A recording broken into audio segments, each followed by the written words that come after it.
Hello, everyone. Good afternoon, and thank you for joining our 2021 Hayes Women in Software Engineering Tech Talk. By the end of this discussion, you'll walk away with a few easy-to-implement ideas that will greatly impact the scope of your future career. Before we get into the panelist introductions, I'd like to quickly go over a couple of housekeeping items. This live stream is slated to end at 3:30 p.m. Eastern, with the last 15 minutes being reserved for a Q&A portion. So please post your questions and comments in the section below.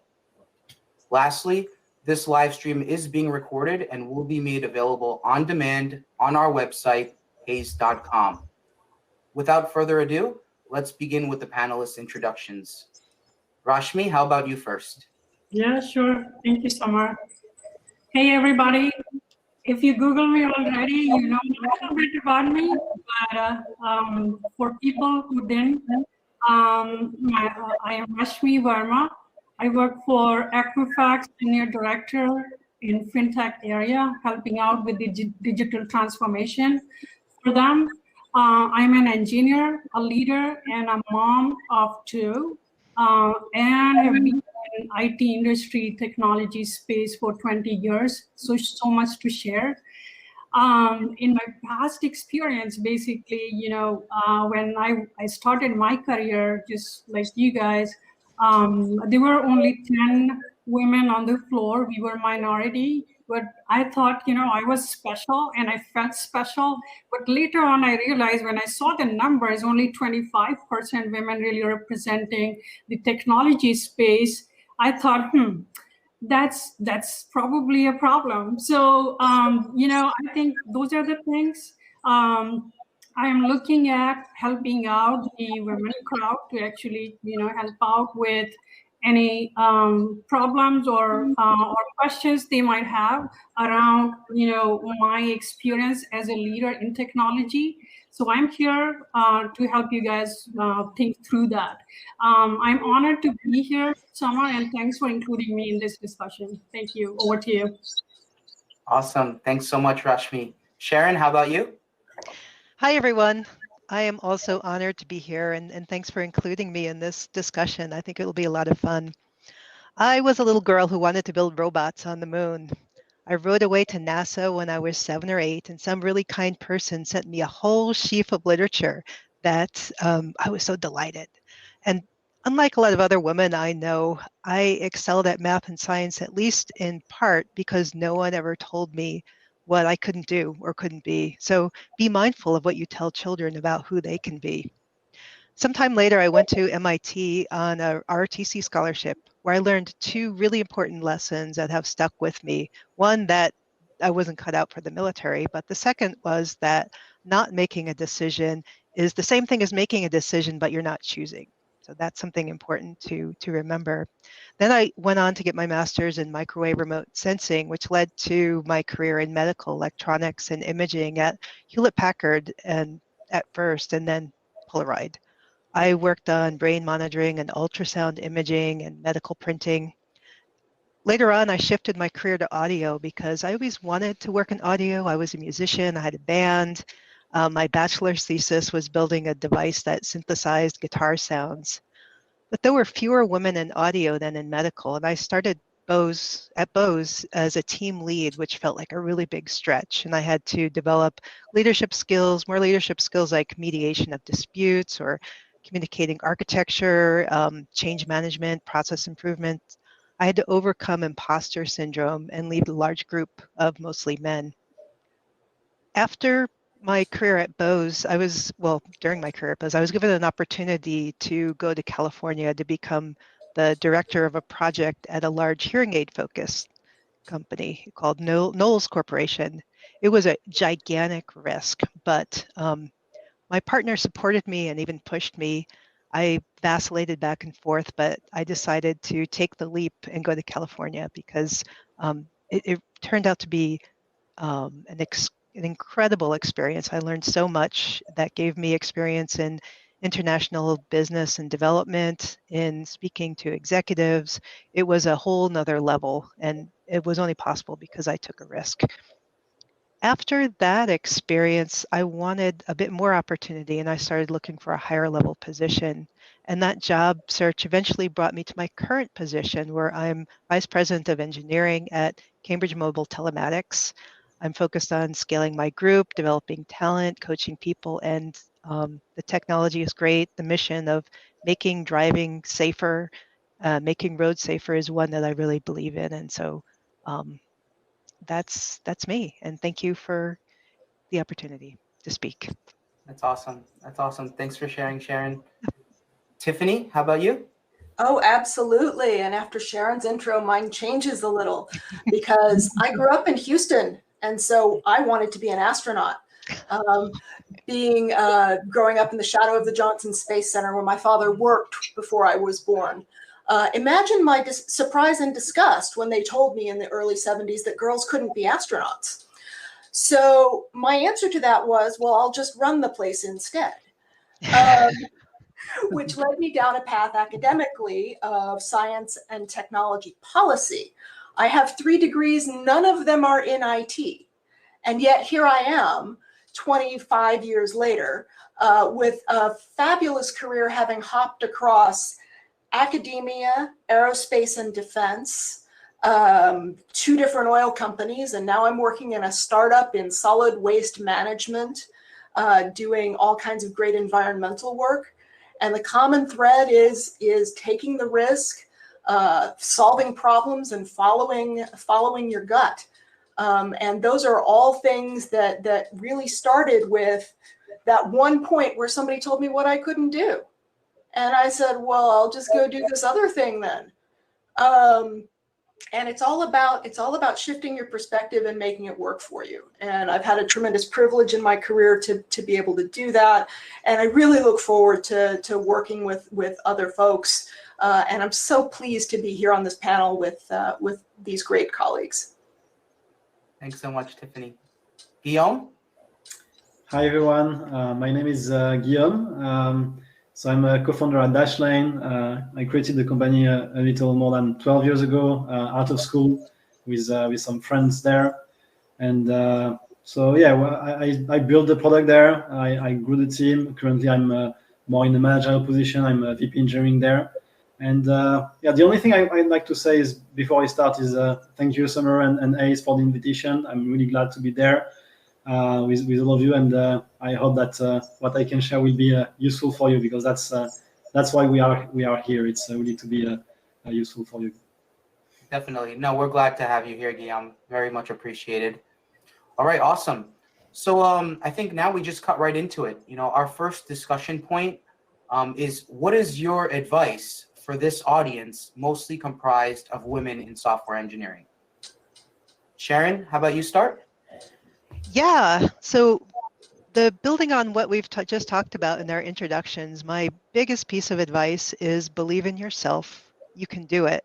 And I know that sounds sort of maybe trite, but think about, I'm reminded of the book by Malcolm Gladwell, Outliers, in which he notes that the great software pioneer Bill Joy had a lot of immense talent, but also access and opportunity. He became great because he was able to hone that talent over many hours of practice. Some people say 10,000 hours is what you need in order to become an expert at something. And so keeping that in mind, whatever you put your mind to it, if you work hard at it and you gain advice and mentorship and follow some of the other things that we'll talk about, you will achieve it, or something close to it. Mhm. Yeah. Guillaume, what do you think? Well, I mean, that's I have something to share which is kind of similar about what you just said, Sharon. I guess one funny thing I want to share is that since high school, I was sure about 2 things, but very sure. One thing is I wouldn't start my own company because I thought it was too risky. The second thing is I wouldn't be a developer because I thought it was really boring. And well, guess what? I ended up doing exactly that, and I loved it. And when you are coding, we always say that you should test your assumptions with unit tests and so on. And I think you can try and do the same and test your assumption about what we like and what we didn't like. Like try new things, meet new people who can tell you about their job, so you can validate or invalidate this assumption and really don't block yourselves. But that looks kind of abstract. And so I have a very concrete example that relates to how you decide to apply to jobs. Sometimes jobs have a huge list of requirements, and you may wonder, like, how can a junior engineer know so much? Maybe it's not for me. And I think when reading a job offer, we are making a lot of assumption, because knowledgeable about JavaScript can mean a lot of different things. Does it mean that you need to have working experience with JavaScript? Does it mean you need to know just the basics? And the people you can meet to discuss that are actually the recruiters and the hiring managers of this company. So it's not uncommon to see job offers for juniors with like many skills required. So even if you don't have all of them, if you are interested or if you are just curious, you should apply and you should discuss with the recruiters and validate the assumption you had on the job expectation with them and use them. And they will help you like determine if you have the right skill for the job. And so yeah, don't be afraid to aim high and use the people you will meet to learn and to adjust your expectations.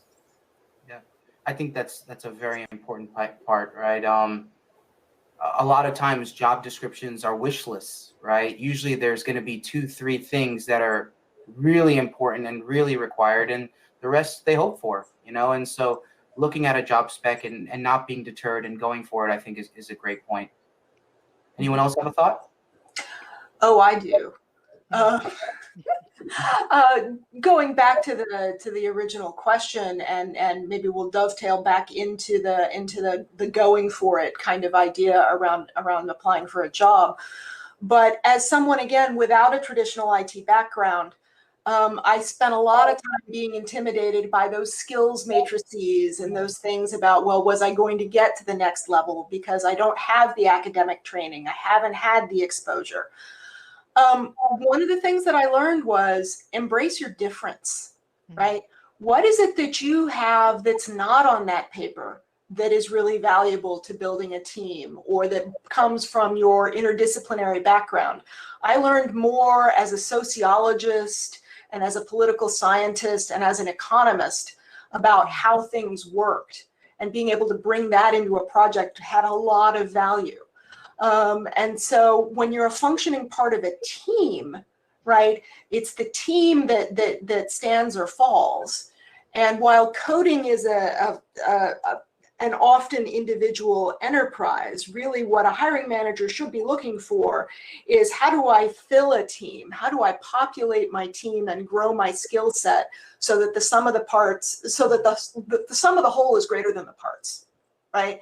And I think one of the great things that diversity of background really brings is that X factor for stepping up the skill of a team and stepping up the ability of a team.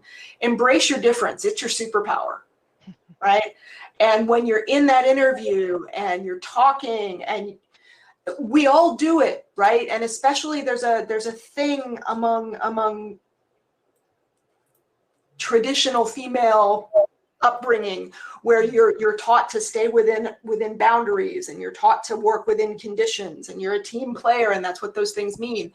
But push against those boundaries. Be a little bit arrogant, be sure, be confident, and say, I may not know 7 of the 17 things on here, but these 10 I know, and here's what else I know, and here's what else I bring to a team. And don't be afraid of that, right? You have to be able to take that risk and have that confidence in yourself to be able to assert that. And that's what really stands out to a hiring manager to me. And that's why the conversation matters. And if you don't apply, you can't have the conversation. That's great. That's great. I appreciate that. Rashmi? Yeah, I was just trying to, I'm trying to piggyback onto what everybody said, basically. And I think the factor that I wanted to talk about is more of a emotional intelligence and soft skills part of it, because that helps a lot in success in a team setup. I think you already have your hard skills covered, and probably that's the reason you are at the workplace. But what really matters, for the success for the team and the initiatives that you're working on is the emotional intelligence and problem solving and teamwork piece of it, where it goes a long way, because, you could find people where you can learn the skills from. You can go through the learning process or trainings and to learn skills that is required. But again, from emotional intelligence perspective and the problems solving, networking, working, getting along with people, those are the things that really is really a personality thing. So, in addition to the hard skills, I think the soft skills is also very important in success. Yeah. I would love to add one more comment, sort of responding to a question that often gets asked in this context, which is, how do you gain the respect of your colleagues coming in as, a woman into a field that's dominated largely by men? And I would say those soft skills of communication are really important in this particular sense, and also what Tiffany said about being confident. So being able to explain what you've done, being able to showcase your achievements, like say you're working in an engineering team and you've done XYZ tasks, and you've worked on and you have achieved some stuff. You should work on being able to communicate what you've accomplished. You should also work on actually body posture is super important. Having have your shoulders back, it stand like a superhero. It makes you feel confident too. So because women often get told to minimize their accomplishments and be a little bit more collapsed rather than shoulders back. So I would say that practice that just a little bit and see if it can push, because the people who are maybe not receiving you as the way you want to be received might not be doing that consciously. They might be responding to unconscious cues. And so it's super important to think about how you're establishing yourself, how you're communicating that your accomplishments, also communicating your competence, asking questions in a meeting, clarifying questions that show that you know what you're talking about. For example, you can say, hey, I really appreciated your design. I want to learn more about that. It was very similar to the design that I had that, had this and this and this and this. So it's important to communicate your competence with confidence and in a way that it conveys both your knowledge and your accomplishments. And I'll dovetail on that just for a second, because I think there's an important distinction that we're only learning now about the difference between virtual and in person, right? Mm-hmm. And the body language and the physical staging around you. Be in an environment that makes you confident, right? I choose my backgrounds very deliberately. This is the room I live in, and I want people to see how I live. But it also, my shoulders are back. I am comfortable. And when I come forward in the chair, my team knows, right? Practice your posture in front of the camera, right? Mm-hmm. Do it in front of the mirror. Ask for feedback from other people around you. Because sometimes when you're in a meeting, my big one is I do this, right? And that's not it doesn't look engaged. I'm fully engaged, but that doesn't look engaged, right? So there are some things, especially when you're virtual, that you do because you're by yourself, but you would never do in a face-to-face setting. So being mindful of that and practicing a little bit helps too. Yeah, I love that. I think those are really, really impactful points, right? And there's plenty of courses out there, free on the internet, on LinkedIn, on building executive presence and building presence in virtual meetings. And, it'll take you a half an hour and you'll have some takeaways. And I think that would go a long way. I did really like your comment, Sharon, about being able to articulate the impact, or being able to articulate, the results of the work that you execute. Yeah. And I think that's a really important point that we should probably drive home. A lot of times you might be someone who's working on a website, right? Using JavaScript or this, that, and the other thing to build a website. But are you articulating the results of what you did, right? Hey, I built this engine and it increased, engagement on our website by 40%, right? We doubled the amount of sales on our website because of this and what I did. And I think that goes a long way in interviewing, in just talking with people, being very aware about the business impacts and the business implications of the technical work that you execute. Do you guys agree? Any thoughts on that? Oh, absolutely. There's a lot of invisible work that gets done too when maybe you do things like project manage for your squad or your team. You collect dependencies, you connect people, you put meetings together. Those are the kinds of things that are incredibly important as glue. We call them that glue work, but it's particularly invisible, and it's something that women.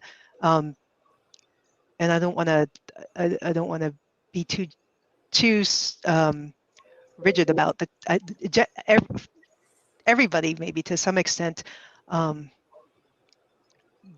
can do that kind of work, but also not talk about the impact of it. So think about the specific technical things you've done, as Summer pointed out, but also the glue work, the invisible work, and bring that forward too. Say, I organized, or I brought folks together to create this design, or to put this product together. So consider how much invisible work you do, how much glue work you do, how much technical work you do, and include all of that when you say these are my accomplishments.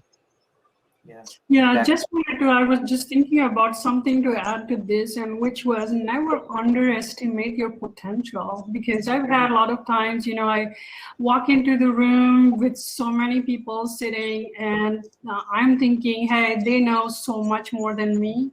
Well, apparently, so many times, I think the points that I brought up were actually the best points in the meeting. So I think, walking into the meeting, if you really want to make your point and, get people to listen to your hard work or listen to you, just be prepared for these meetings and, bring up your points. And even though, you get interrupted in the meeting, just find a way to get back to that point again when you start your conversation. So, yeah, I think having that confidence that, I know the subject, I have done my research, and I'm walking into this room with full knowledge of what I'm talking about, I think that goes a long way. Yeah, very important. Maybe something I can piggyback on that to talk a bit about confidence, because I think it's, I don't know for you folks, but for me, I think it's normal that anyone deal with imposter syndrome and not feeling confident that they can succeed. And I felt that personally a lot of time, faced to big challenges. Mm-hmm. And I think a place to start is to invest time in identifying the things you are good at and the project you are succeeding, of course. Mm-hmm. And to ask your managers or your mentor to help you there. And also one other thing I've done, which I find helpful, is to talk with people I admire and to learn that, well, most of the time they also felt insecure that they could succeed in their responsibilities. And I think that's something that many people think, that many people experience, even the people that can seem from the outside very confident.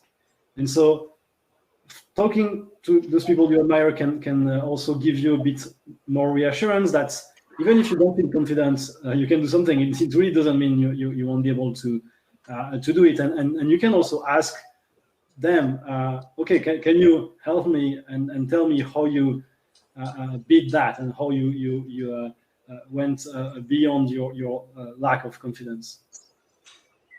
Yeah, Yeah, I'm sorry. So, and also, I think if you really want to make a good impact and really trying to help out with the situation and still trying to create your own visibility, I always go and talk to my boss saying, what are the problems you are having and how can I help? Because having the understanding of the problems, current challenges, and then you're trying to solve them.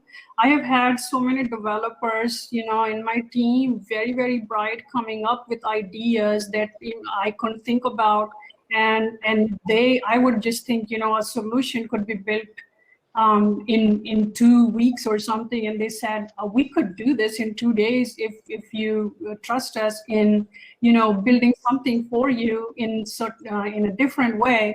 And I trusted them for that. So thing is, just talk to your boss, talk to your managers or whoever you're working with or the project lead to figure out if they have any problems that they are trying to solve. And, that is something you could help out, think through from technology perspective, maybe some good coding or something that would really be very impactful.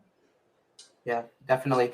I'm hearing, I think Sharon mentioned it once before. Guillaume, you were talking a little bit about it. But the idea of mentorship, I think, is really important. Yeah. How about we talk a little bit about that, right? From your guys' perspective, how important is mentorship, in this whole arena? Especially when you're coming up in a cross-disciplinary sense, as I did, not with traditional background or training. I think having a good mentor is invaluable. I will say that, especially when I was starting out in my career, I didn't know how to find a mentor. I was lucky that one found me. And so, there are a lot of lessons to be learned. There are a lot of questions you can ask yourself about, should you seek a female mentor? Should you seek a male mentor? And those are all, sort of individual circumstance questions, but the characteristics you're looking for in a mentor is somebody who can actively listen to you and someone who can help you brainstorm and challenge yourself, right? A mentor is not a parent. A mentor is someone who is going to challenge you and help you grow. And sometimes your mentor will also help break down barriers or clear leads if you have one in your chain of command. And there are various ways to approach that. But again, I think what you expect of a mentor is really important to frame. When you start thinking about someone in that role, ask yourself, what is it that I'm asking this person to help me with? What is it? Why am I drawn to this person? And why do I think that mentorship is the path that we're on? And how do we define that? Is this person mentoring me technically in skill base?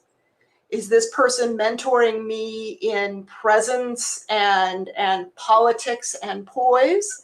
Is this person mentoring me in work-life balance? Because not every mentor is going to be suited to every circumstance. And you will find yourself drawing that help from different people at different points in your career. But when you think about a mentor, think about very concretely. It's almost like you should never go into a meeting without having an objective, right? You should never meet with your mentor without having an objective. What is it that I need today? What is it that I generally need from this person? What am I looking for? Because it's got to be a two-way street too. What are you bringing to the table? Why is your mentor going to invest in you? And very often mentors are looking for ideas, freshness, approach, energy,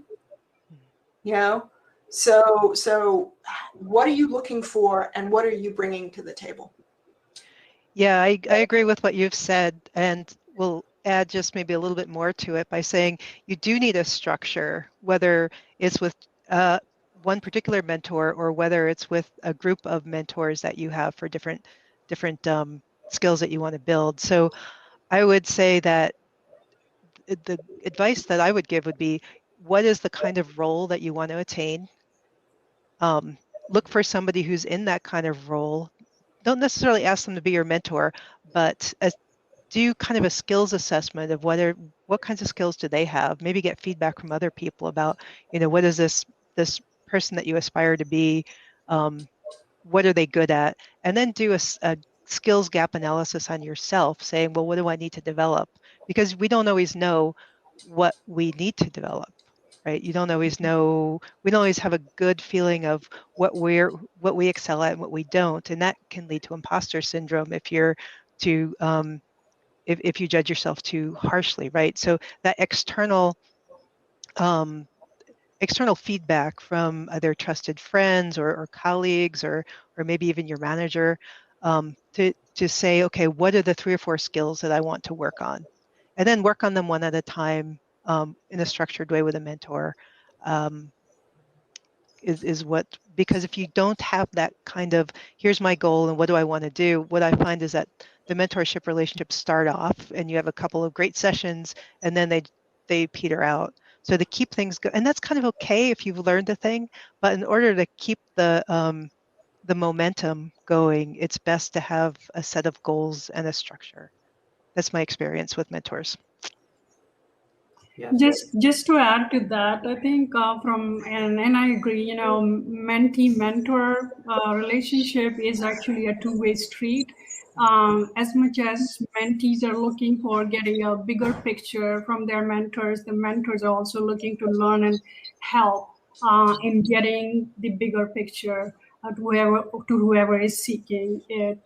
In addition to that, I have actually used my mentors and spent time with my mentors, and made them accountability partners, because sometimes if I cannot commit to myself that, okay, I'm going to do this, I'm going to achieve that, and by this time I'm going to do this, that's just goals for myself in my journal. But when I have an accountability partner, a mentor, I just, for example, I just have a format of a report. I send this accountability report to my mentor on a weekly basis, saying, okay, these are the things I have achieved and these are the things I have done. It's very informal format, but somebody, is there to help you. They are listening to you, and they are also telling you the area of opportunities that you got. So it's very helpful. Looking back in my life, if I knew much about how much mentors are important, I would have had mentors starting in my student life, because earlier you get a mentor, bigger picture you get about your career development and all of that. So it's pretty helpful, to have a mentor for your career development. How does one actually go about getting a mentor in today's world, right? And I think it's important to note that your mentor doesn't have to be, I mean, it's great if your mentor is your boss, right? I think on some level, your boss should always be your mentor, but that doesn't mean that you can't have mentors outside of your company, right? For anyone in our audience who's wondering, like, okay, I would love a mentor. How do I go get one? Do you have any thoughts on that? So far, the mentors I've had have been my college alums who are established in the industry. I also mentor, I went to Emory, so I do mentor Emory students. So that's, your college affiliation as well. And then office colleagues, boss, not necessarily boss, but office colleagues. Those are the mentors I've had. I've also had mentors through networking. You go to a networking event and, you find somebody you are very impressed with and impressed with their profile, and then talk to them about, being your mentor. So there are a lot of ways you can, get a mentor. I would recommend, if you know somebody personally and, have met them before and have something common, I think those are the best mentors for you. Yeah, I will only add to that approaching someone cold and asking them to be your mentor is a big ask, right? You're better off with maybe a more oblique approach, which is, and in pre-COVID times when we were physically in an office, it was, would you like to have coffee, right? Or, I noticed I picked one of my last mentors at my previous employer because I noticed that when I took a walk every day at a certain hour of the day, that this person also took a walk. So I literally naturally fell into step with this person, and we started talking about taking our walk breaks. Yeah. But I knew who this person was. I mean, I felt a little stalkerish, but the relationship evolved more naturally. And again, in the virtual world, it may be a little more difficult, but that just means you have to be a little more creative. And again, leverage your difference, right? I mean, I picked up a vice president as a mentor totally by accident because he and I were both interested in gardening. So, be aware of the opportunities you already have, because it may be that the perfect mentor is already known to you just in another capacity. Yeah, common interest really helps a lot. I think being in technology is common enough for most of us, but you will be surprised what common interest you could find. Like, I started writing articles on technology or any other area, and I found mentors in that area as to how to do technology journalism. So you'll be surprised, where all you can find your mentors for your professional life and personal as well. They basically, somebody who gives you an open environment, to talk about your challenges and problems. Yeah, maybe something to add to on that, and to link back with the discussion we had on confidence is, in my experience, it can be very intimidating to go and start being mentoring. It's like because you are asking someone who have more experience than you to spend some time with you. And so I don't know the magic recipe to get a mentor, but one step I would recommend to start is to practice mentorship even before starting to find a mentor. It took me quite a lot of time to understand the difference between management and mentoring, and you have plenty of good articles online that can explain you that. So yeah, my advice will be first learn what's the difference. So when you want to approach someone, at least you know what you are talking about, because it can be difficult to know what's the difference, and then practice that with your manager. One thing I've done in the past is asking my manager to have slots dedicated to mentorship, where I was asking him to also help me becoming a mentee, in a sense, because that's not an easy thing, and to do what you describe well, which is like knowing what you want to get from a mentoring, and knowing what topic you want to address, and so on. So really practicing, so you get that confidence that will help you when the moment arrives to actually go and ask, like, hey, I'd like to discuss with you, like, I'd like to know more about this and about that you have done. Do you want to take a coffee? Yeah, and just to add a little bit more on that setting expectations between mentor and mentee is also important, because each time, if you're not getting what you're really looking for, you need to be pretty upfront talking about it as to what your expectations are. Because from mentor's perspective, they have their own, list and perceptions and all of that as to how or what they need to do as part of being a mentor. But as a mentee, if you're looking for something more specific, just be upfront and talk about it. I've had mentees, they came up to me and said they are looking for jobs, and that's all they need mentoring for, as to how to get a job at my workplace. So, I mean, I think, more clear you are about your expectations from the mentor, it helps them navigate you. I appreciate that. No, that's great feedback. Time is flying. We've only got about 10 minutes before we move into the QA portion of this live stream. Considering everyone here is in a hiring capacity, I think it would be important to talk a little bit about advice from an interviewing perspective, right? Everyone here, I'm sure, interviews every week. And I'm sure people in our audience are interviewing actively. Is there any thoughts or advice that we can give around interviewing that might be impactful for our audience? I think the most important piece of advice I can give is to practice. Don't go into an interview for a job you really want without having done kind of a role play with somebody who's maybe in also in a technical role. So say I want to apply for a software development role, with Java and maybe it's a kind of a full stack role. I would have one of somebody that I knew, obviously not the place where I'm at now, but somebody I knew just kind of role play the technical interview. And I would also develop little stories that showcase your technical capability. Like we were talking about earlier, how do you express your accomplishments? And Summer was relating that to interviews. I would say that having these practice stories that showcase in a good amount of detail what you've done, right? Don't say, well, don't give shorter answers, give kind of a little bit longer. Of course, use your soft skills to know when the interviewer is like, okay, enough already. But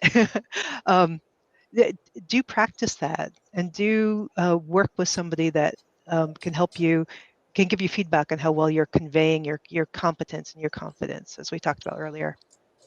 And just to dovetail on that, I think it's also a really good practice to, as you're evolving your story, right? And it is a story. It has a beginning, a middle, and an end.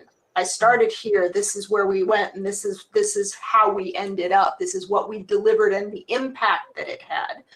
But it also gives you a place to talk about that glue work, right? Which is important. And some interviewers find it less important than others. But it's a good place to talk about, okay, I facilitated the entire team getting to this decision. We then packaged it up and I QC'd the final product and did the PowerPoint, right? All of that glue work, all of those things that aren't strictly dev. But that's part of your story because it's part of what you bring to the table as a team member and a participant. So again, I encourage you absolutely to practice and to think about it from a storytelling perspective. Give yourself a stopwatch, practice, keep each story to under 2 minutes. Again, beginning, middle, end. But that practice and being able to nail your story really matters, because that's what, if I'm interviewing 6 people in a day, I remember who told a good story. Mm-hmm. If I can piggyback on that, something you can also do to prepare interviews, even before you even look for a job or while you are already in a job but you are thinking to move, is to work on self-marketing. And it's something I think all engineers have to work on. And it applies to interviews, but also how you navigate your career in your company, for sure.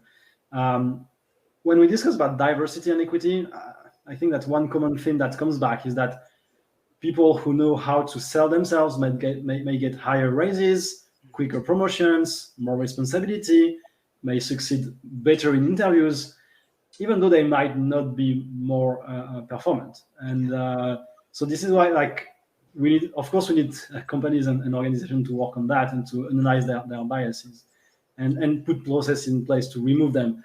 But in the meantime, this is where we are, I think, and those biases are still there. So if you feel you are uncomfortable with self-marketing, again, to go back on mentoring, talk with your manager and with your mentors. They can help you on that, and they can help you practice this self-marketing before you even go to the next interview cycle, because this is time for you to do something else in your next career. Just to add to that, I think when I look for hiring somebody and I'm interviewing somebody, what I really look for is, from hard skills perspective, if we selected a resume, biggest assumption is that the hard skills are covered. Whoever is applying for the job really knows the job, and what we basically look for, and I personally look for, is the enthusiasm about the job, the excitement about the job, the energy that this candidate is bringing in, and also the ability to learn and adapt. For example, if there is if there is something, and typically this is the question we ask, is if there is something that you're given and you don't know anything about it, how are you going to go to solve that? What is going to be your strategy for solving that?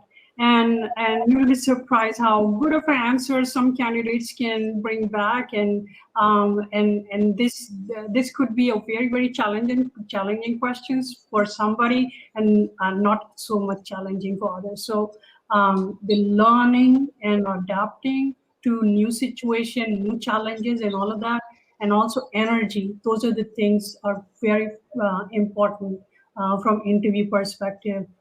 In addition to that, think before, like take a pause before answering any question, because you can take a pause a little bit to really process what questions are being asked, rather than really jumping right into it and really thinking later, because that helps a lot in staying in the context, and also stay relevant in the response, as to it should really be relevant to actually the questions asked. And in the end, I mean, always follow up or say thank you for whoever has given you time for interview and things like that, because follow-ups also go a long way. Sometimes people follow up and they get responses like after 3 weeks or so, saying, hey, I really liked you as a candidate, how about having another round of interview? So people remember you the way you conclude your meeting with them. So it's pretty important. Awesome. Yeah. Awesome. One last thing. We can go on to the next. No, go ahead, Sharon, please. Yeah. One more thing I wanted to add, building on what was just said, is that hiring managers look for technical capabilities, of course, but also for qualities like ability to learn fast, or flexible, or the energy that you bring. So as you're practicing your stories with the beginning, middle, and end, I think that's fabulous. I love that advice. I'm going to use it myself. Also include some stories about the qualities that are your superpowers, that make you uniquely capable. Because I know when I'm interviewing somebody, even if we don't go down a lot of technical paths, if that person exhibits the kinds of qualities that make somebody successful at my company, I definitely take notice. So somebody had asked a question about how do you respond to interviewers who don't value glue work? And glue work is leadership. So you have to reframe it in that way and talk about it in that sense. Awesome. Yeah, glue work has been coming up a lot, and one of our first questions actually references that. The question is, how would you respond to interviewers that are dismissive of glue work and are only concerned about the technical aspects or the technical implementation? I'll say the thing we're all thinking, which is, wow, I don't want to work here. And I mean, that's just bad interviewing, truly, because it is a failure to recognize leadership. Yeah. And I think even as a junior candidate, you're allowed to think that and walk. And again, don't be afraid of that. Be confident. If they are not valuing what you bring to the table, that is not going to be a good fit, and you are not going to be happy. Now, if it's your dream company and you think this interviewer is just a problem, that's maybe a slightly different issue.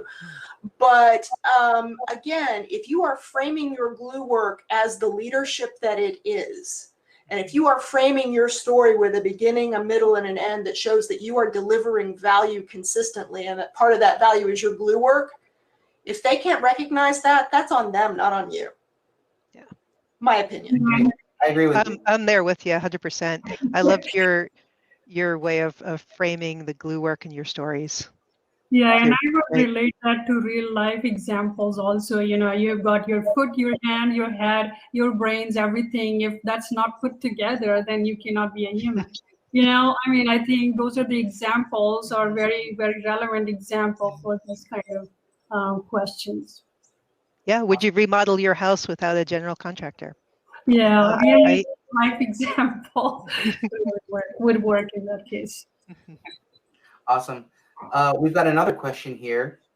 The question is, how do you approach the situation where people are undermining your code or your project or your advice because you're a woman in a male-dominated industry? So first of all, I think probably I would question that as to why would you think they are undermining because you are a woman? And I'll talk about my experience. I think probably everybody in the technical world, especially actually outside other worlds as well, but in technology, we go by logic and we go by sensible argument. As long as you have something, to back that up, your code or whatever that is, I think that is going to be acceptable for everybody. So I think a logic to back that up is pretty important. If you see some underminers, I think you would have no control over if somebody is very intentionally doing that, but then having your backstory ready is the best way to deal with situations like that. Yeah. If I may, my read on that has always been, one, what's the culture of the team like overall, right? Mhm. Because sometimes it's just bullying, which may be that you are the person who is the target because your difference is the most obvious, right? If you're the only woman, it makes you a target in some sense. Bullies pick targets. But look around your whole team and see what the overall team dynamic is. Talk to your teammates, right? There may be other things going on. There may be other explanations, and there may be other ways that you can address the situation. It goes back to the culture of the team. It goes back to the culture of the company you're working in. Is this an environment where that kind of behavior is acceptable, right? And if you feel on a repeated basis like this is what's happening, well, that's a part where your supervisor, you ought to really be able to have a conversation that says, look, I'm feeling this way and I need to resolve this feeling. Either your supervisor is going to help you get to a path that says, okay, no, this is bullying and it may or may not be gender-based, and I'm going to put a stop to it because it's inappropriate, right? Or they're going to do a different kind of redirect. But this goes back to what is the team culture, what is the role of the supervisor, and the overall hierarchy in establishing team and corporate culture, and what is the acceptable norm. If you find yourself in a place where that kind of behavior is accepted, I'll interview you. Yes. You don't want to be in a place like that over the long term. And if you can't get it resolved, if you can't find a path that gives you confidence that you are being respected as a professional, if by having your story and being professional and producing good work is not taking care of the problem, and your supervisor cannot address it for you, then that is a very different problem to have, right? And I want to add a little bit. Yeah, I'm sorry. Go ahead, Sean. Oh, thank you. I want to add a little bit to that. I think there's a lot of power in listening to and trying to discover what really might be happening. It could very well be that you are being undermined because of gender or for some other reasons. And sometimes when people are undermined or even bully you, it's because they're not confident of their own capabilities. And so a tactic that can work if it's not a pervasive thing, if it's more like a one person, two person thing, a tactic that can work is to be relentlessly cooperative and to not respond with the same kind of anger that would be totally understandable in that situation, but more keep trying to push the goals of the team forward so that you're always the team player, you're always the team player. And what I've found is that tactic can reassure somebody who might be potentially intimidated by your capabilities, that could reassure them that you're not a threat to them. That's not going to be a one size fits all for everything, but if you're sort of investigating the situation, if you're talking to people, if you're thinking about it, if you're listening, and you find that it's one person who's like, oh no, you know, Sharon is here and she's, you know, really good at X, and I feel really bad because I'm not good at X. Being relentlessly team player and cooperative can remove you as a threat and make you more of a partner. So building partnerships, but that's sort of the situation has to be right for that. But it's a tactic you should have in your quiver. Yeah. I know we're coming up on our final 5 minutes here. We talked a lot about confidence, right? Let's kind of end on that. Is there anything you'd recommend around how one might be able to build up their confidence and just build up that confidence to speak up for yourself? It seems like there might be people out there who just might elect to shy away from an uncomfortable conversation or something like that. Any thoughts there?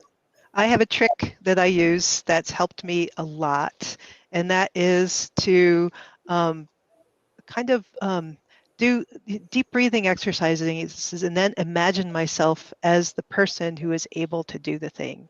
I don't feel like I can do it, but if I used to create this sort of as a technique, as a trick, this mental character of somebody whose name was Stephanie, and then I would be Stephanie, and Stephanie could do all the things. And sometimes making it a little bit more impersonal like that can help distance you from that feeling of, oh, I can't do it. So creating, not only just recognize your superpower, but creating your alter ego who's able to leverage your superpower even more can be a powerful technique to build up the confidence that you need. Also, 360s or feedback from people. We talked about imposter syndrome. It's yourself judging yourself too harshly. Your colleagues probably judge you much more positively than you might judge yourself. But anyway, those are my two pieces for confidence building. Yeah, and my top one, to add to that, my top one is actually thinking that nobody knows everything. If I don't know something, I'll learn it. I'll get back to it. I'll do my research. And again, more information, more research you are doing. Information is confidence. More research you do on a subject, more information you have about it, and then that helps you with building your confidence. So, do your research, work hard at it, and then just know in your mind that not everybody knows everything, and that's perfectly fine. That's awesome. Hey, I just got a little note here that we're on our final minute. I know we probably could have talked for another hour very easily. I do want to, thank you all for taking the time to be here and sharing your viewpoints. I definitely want to thank our partner on this event, the Full Stack Academy and the Grace Hopper program. And I definitely want to thank the audience, right? The latest data shows that there's only 28% of women in science, technology, engineering, and math-related fields, as opposed to 72% men, right? So we encourage you to be curious, take risks, enter into seemingly uncomfortable conversations that challenge the social norms built around these industries, and trust that your courage will spark change for generations to follow. Thank you, everyone. Thank you. Thank you. Yep, good luck. Thank you so much.